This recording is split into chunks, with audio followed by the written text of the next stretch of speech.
कांग्रेस की 10 ऐतिहासिक उपलब्धियां जिसने बदल दी देश की दिशा। भारत की राजनीति में जब भी कांग्रेस का नाम लिया जाता है तो अक्सर चर्चा चुनावी हार जीत, भ्रष्टाचार के आरोप, आपातकाल, घोटालों या फिर राजनीतिक विवादों तक सीमित रह जाती है। लेकिन अगर इतिहास को केवल राजनीतिक चश्मे से नहीं बल्कि तथ्यों और दीर्घकालिक प्रभाव के आधार पर देखा जाए तो ये भी स्पष्ट होता है कि आधुनिक भारत की कई महत्वपूर्ण संस्थाओं, नीतियों और विकास योजनाओं की शुरुआत कांग्रेस सरकारों के दौरान हुई थी। इसका अर्थ यह बिल्कुल नहीं है कि कांग्रेस की हर नीति सफल रही या फिर उसके हर निर्णय पर सभी सहमत रहे। कई फैसलों की आलोचना भी हुई, कई नीतियों पर आज भी बहस जारी है।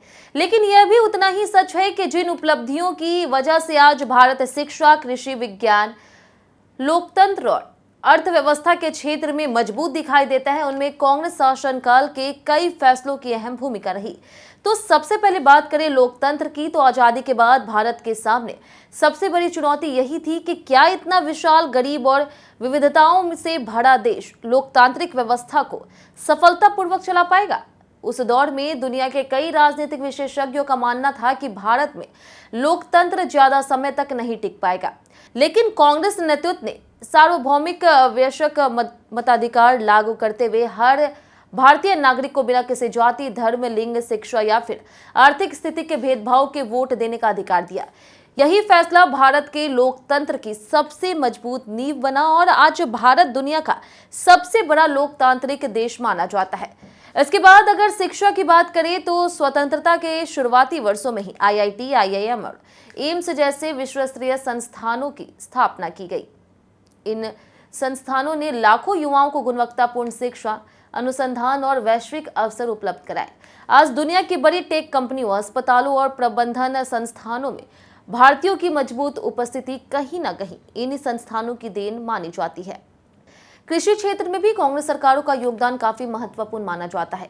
1960 के दशक में भारत गंभीर खाद्यान्न संकट से जूझ रहा था। देश को विदेशों से गेहूं आयात करना पड़ता था और अकाल का खतरा लगातार बना रहता था। ऐसे समय में हरित क्रांति को बढ़ावा दिया गया। उच्च गुणवत्ता वाले बीज, आधुनिक सिंचाई व्यवस्था, खाद और नई कृषि टेक्निकों के उपयोग से गेहूं और चावल का उत्पादन कई गुना बढ़ गया। कुछ ही वर्षों में भारत खाद्यान्न के मामलों में आत्मनिर्भर बनने लगा और आज दुनिया के सबसे बड़े खाद्यान्न उत्पादक देशों में शामिल है। इसी तरह श्वेत क्रांति ने भी भारत की ग्रामीण अर्थव्यवस्था को नई दिशा दी। राष्ट्रीय डेयरी विकास कार्यक्रम और सहकारी डेयरी मॉडल के जरिए दूध उत्पादन में जबरदस्त वृद्धि हुई। अमूल जैसे मॉडल ने न केवल किसानों बल्कि लाखों ग्रामीण महिलाओं को भी आर्थिक रूप से सशक्त बनाया। आज भारत दुनिया का सबसे बड़ा दूध उत्पादक देश है और इसका श्रेय काफी हद तक इसी नीति को दिया जाता है। आर्थिक क्षेत्र में एक बड़ा फैसला 1969 में बैंक के राष्ट्रीयकरण का था।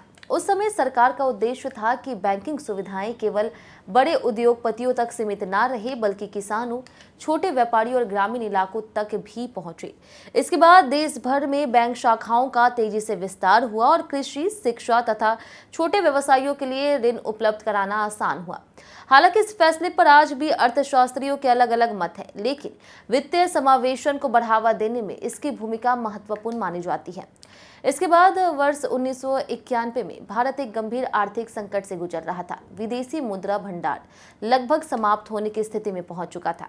ऐसे में प्रधानमंत्री PV नरसिम्हा राव और वित्त मंत्री डॉक्टर मनमोहन सिंह ने आर्थिक उदारीकरण की शुरुआत की। लाइसेंस राज में ढील दी गई, विदेशी निवेश के लिए दरवाजे खोल दिए गए और निजी क्षेत्र को अधिक अवसर दिए गए।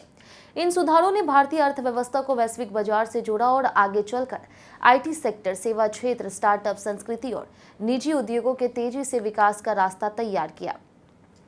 सूचना के अधिकार यानी कि RTI कानून को भी भारतीय लोकतंत्र की बड़ी उपलब्धियों में गिना जाता है। वर्ष 2005 में लागू इन कानून ने आम नागरिक को सरकारी विभागों से जानकारी मांगने का कानूनी अधिकार दिया। इससे सरकारी कामकाज में पारदर्शिता बढ़ी, कई भ्रष्टाचार के मामलों का खुलासा हुआ और प्रशासनिक जवाबदेही मजबूत हो गई। आज भी RTI को लोकतांत्रिक व्यवस्था में जनता को सशक्त बनाने वाले सबसे प्रभावशाली कानूनों में गिना जाता है। ग्रामीण रोजगार के क्षेत्र में मनरेगा एक ऐतिहासिक योजना साबित हुई।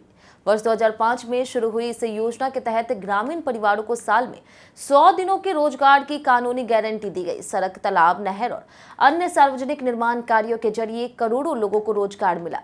विशेष रूप से आर्थिक मंदी और कोविड-19 महामारी के दौरान इस योजना ने ग्रामीण अर्थव्यवस्था को सहारा देने में महत्वपूर्ण भूमिका निभाई।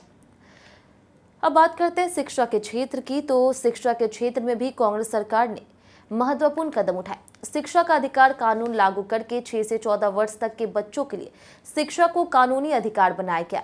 इसके साथ ही मिड डे मील योजना का व्यापक विस्तार भी किया गया, जिससे गरीब परिवारों के बच्चों को पौष्टिक भोजन मिलने लगे। स्कूलों में नामांकन बढ़ा और कई राज्यों में ड्रॉप आउट दर कम करने में मदद मिली। विज्ञान और तकनीक के क्षेत्र में भी कांग्रेस सरकारों ने मजबूत आधार तैयार किया। अंतरिक्ष अनुसंधान और परमाणु कार्यक्रमों को लगातार संस्थागत समर्थन दिया गया। इसी मजबूत नींव पर आगे चल के भारत ने इसरो के माध्यम से चंद्रयान, मंगलयान और अनेक सफल उपग्रह मिशन को अंजाम दिया। आज भारत कम लागत वाले अंतरिक्ष अभियानों और वैज्ञानिक उपलब्धियों के लिए पूरी दुनिया में जाना जाता है। हालांकि इन सभी उपलब्धियों पर सर्वसम्मति नहीं है। बैंक राष्ट्रीयकरण, मनरेगा, आर्थिक उदारीकरण और अन्य कई नीतियों की आलोचना भी होती रही। कुछ लोग इन्हें आर्थिक रूप से सही मानते हैं तो कुछ इनके दीर्घकालिक प्रभाव पर सवाल उठाते हैं। लेकिन यह स्वीकार करना भी जरूरी है कि इन नीतियों ने भारत के विकास की दिशा तय करने में महत्वपूर्ण योगदान दिया। किसी भी राजनीतिक दल का मूल्यांकन केवल उसकी गलतियों या फिर केवल उसकी उपलब्धियों के आधार पर नहीं किया जा सकता। कांग्रेस ने लंबे समय तक देश पर शासन किया, इसलिए उसके कार्यकाल में कई ऐतिहासिक उपलब्धियां भी दर्ज हुई और कई विवाद भी सामने आए। इतिहास को समझने का सही तरीका यही है कि हम उपलब्धियों और कमियों दोनों का निष्पक्ष विश्लेषण करें, क्योंकि लोकतंत्र में संतुलित दृष्टिकोण ही सबसे बड़ी ताकत होती है। आखिरकार सवाल यही है कि क्या किसी भी राजनीतिक दल की विरासत को केवल आलोचना या फिर केवल प्रशंसा तक सीमित कर देना उचित है, या फिर हमें तथ्यों के आधार पर यह स्वीकार करना चाहिए कि आधुनिक भारत की कई महत्वपूर्ण उपलब्धियों की नींव अलग अलग दौर में अलग अलग सरकारों ने मिलकर रखी। यही इतिहास को समझने का सबसे बड़ा, परिपक्व और लोकतांत्रिक तरीका भी है।